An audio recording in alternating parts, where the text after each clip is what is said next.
So, when I was young, I went to that one house in town where the residents went all out and probably spent thousands of dollars getting the place perfect for Halloween.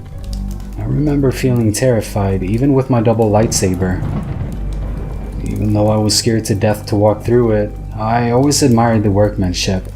So, as I nervously crossed the yard, past flying banshees and impaled corpses, I noticed the main attraction at the end of the line. There, on what I guess was probably the driveway, was a bottomless pit attraction. The illusion bewildered and chilled me. I must have stared at it for a while when suddenly I heard a cough and a low hushed voice to my right. I don't remember what was said, but I want to say it sounded something like, "Hey, check this out." Or, "Hey, I want to show you something." in a gruff, hoarse tone.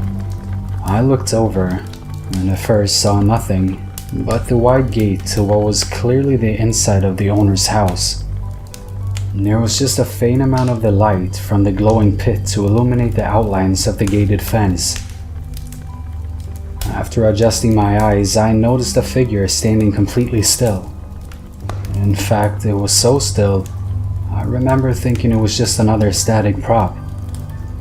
My young mind just didn't register a lot of this and was still looking for the voice I heard, not realizing it had come from the figure who I could still only barely make out. After a few moments, I heard the voice again. I realized it came from the figure and began to approach it. This was obviously a stupid idea, but in comparison to everything else that was happening around me, this figure seemed anything but imposing. So I cautiously approached the figure, trying to make sense of it. Suddenly, the figure began to move and consequently, I froze solid. The light from the amber glow lit up its face just enough for me to make out its features. This, I remember clearly.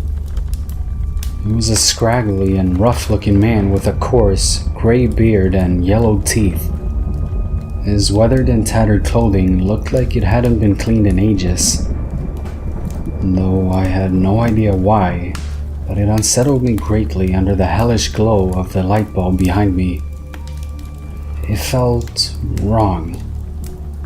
It was as if that moment I had acquired some clarity and realized his presence here obviously was not part of the show.